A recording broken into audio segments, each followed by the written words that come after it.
Today, we're jumping right into an event that absolutely sent a shockwave through the world of maritime trade. And it all comes down to a desperate plea, broadcast over open water. Let's unpack the incredible story behind that voice. I mean, just listen to those words. That is the actual voice of a ship's captain, his vessel under attack, literally pleading for his life and the lives of his crew. This is not a script, it's a 31-second recording of a very real crisis unfolding in real time. And just to be perfectly clear, this is not a scene from some Hollywood blockbuster. This is from a terrifying, real-life incident that went down on April 18, 2026, in one of the most volatile stretches of water on the entire planet. You know that one short, desperate radio call? It is the absolute key to understanding a horrifying event that stunned the international community and really laid bare just how fragile global trade can be. So, what is the story behind this recording? Let's dive in, starting with the ship at the very center of it all, a vessel on what was supposed to be a routine billion-dollar mission. To really get a handle on the stakes here, you first have to understand the sheer scale of the ship itself and the absolutely monumental task it was on. See, the Sanmar Herald wasn't just any old ship. It was a VLCC, a very large crude carrier. We're talking about the absolute behemoths of the ocean.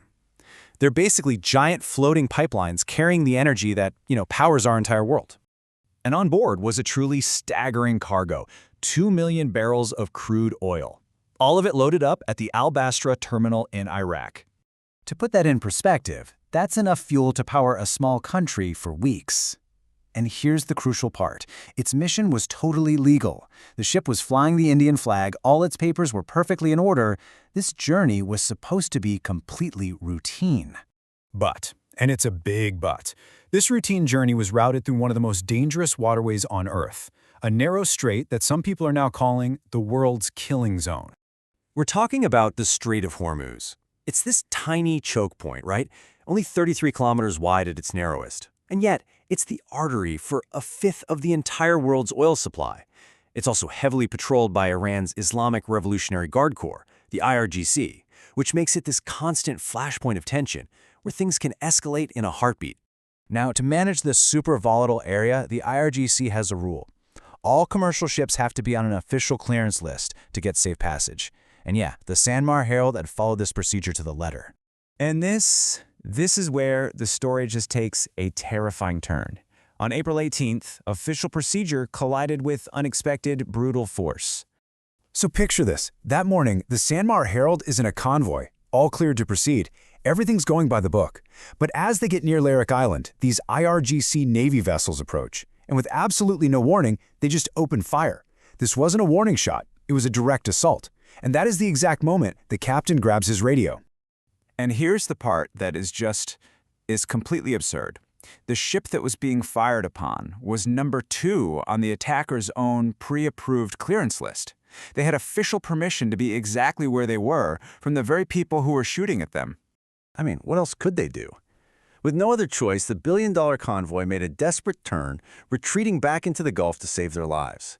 It was a stark lesson, right? On the high seas, official papers can be completely worthless against live ammunition. So, what does an attack like this actually mean? Well, for the ship, for its crew, and frankly, for the global economy, this one single incident has created a vast ocean of uncertainty. The immediate fallout is pretty clear. The Sanmar Herald is stuck at anchor, its journey totally halted. That's billions of dollars in oil that are just stalled. But the bigger consequence, well, that's the precedent. Because if official clearance no longer guarantees safety, then what does? You see, that 31-second recording, it isn't just a captain's plea for help. It's basically evidence that in these really tense geopolitical zones, the long-established international rules, they're starting to feel more like suggestions. And that could signal a much, much more dangerous era of global trade. And that brings us to a really chilling final question.